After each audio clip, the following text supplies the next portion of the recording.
আজন্ম বিজেপি বিৰোধীক ঠিকা কিয়? এইবাৰ বিজেপিৰ পৰা ঠিকা লৈ কংগ্ৰেছক সহায় কৰা মানুহক ঠিকা দিব নোৱাৰিব।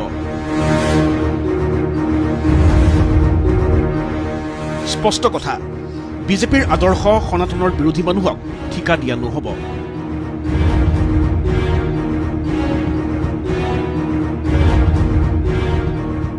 আৰ্থিকভাৱে মিয়াৰ মেৰুদণ্ড ভাঙিবলৈ সাজু বিজেপি। বিজেপিৰ সাংগঠনিক বৈঠকত মন্ত্ৰী বিধায়কলৈ স্পষ্ট বাৰ্তা।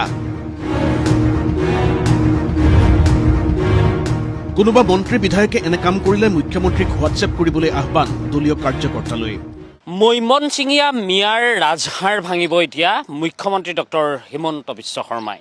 বিজেপিৰ এখন সাংগঠনিক বৈঠকত মুখ্যমন্ত্ৰী ডক্টৰ হিমন্ত বিশ্ব শৰ্মাই বিজেপিৰ প্ৰতিগৰাকী মন্ত্ৰী বিধায়কলৈ দি দিছে স্পষ্ট বাৰ্তা যে সেইসকল লোকক আপোনালোকে দিব নোৱাৰিব ঠিকা, দিব নোৱাৰিব আন কাম কাজ।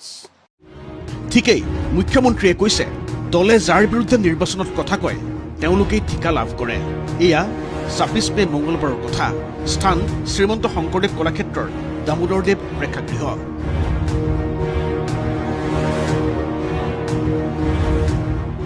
বিজেপিৰ সাংগঠনিক বৈঠকত মুখ্যমন্ত্ৰী ডক্টৰ হিমন্ত বিশ্ব শৰ্মাৰ প্ৰায় এঘণ্টাজোৰা ভাষণত স্থান পাইছিল ঠিকাৰ প্ৰসংগই।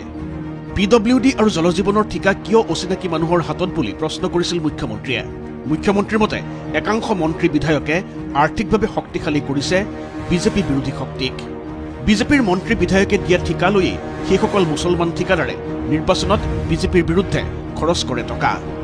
যি বিধায়কৰ পৰা ঠিকা লয় সেই বিধায়কৰ ক্ষতি নকৰি কাষৰ সমষ্টিত কংগ্ৰেছক সহায় কৰে তেনে ঠিকাদাৰে।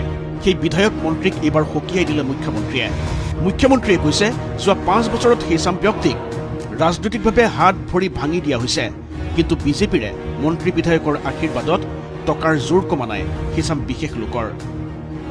মুখ্যমন্ত্ৰীৰ মতে আহি থকা ৫ বছৰত কণ্ট্ৰেক্ট ছাব কণ্ট্ৰেক্টৰ পৰা আঁতৰাব লাগিব মিয়াক। ইমানৰ পাছতো যদি কোনোবা মন্ত্ৰী বিধায়কে একে কামেই কৰি থাকে তেনেহ'লে তাৰ ওপৰত বিহিত ব্যৱস্থা ল'ব দল আৰু চৰকাৰে। লক্ষণীয়ভাৱে বহু বিধায়কৰ সোঁৱে বাৱে অচিনাকি লোকৰে পয়োভৰ।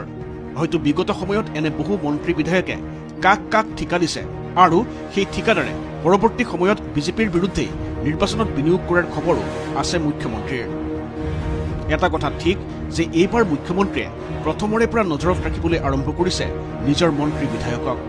বন্ধ দুৱাৰৰ ভিতৰত ২৬ মেত মুখ্যমন্ত্ৰীয়ে এই কথা কোৱাৰ পাছত বহু বিধায়ক ইতিমধ্যেই হৈছে সাৱধান।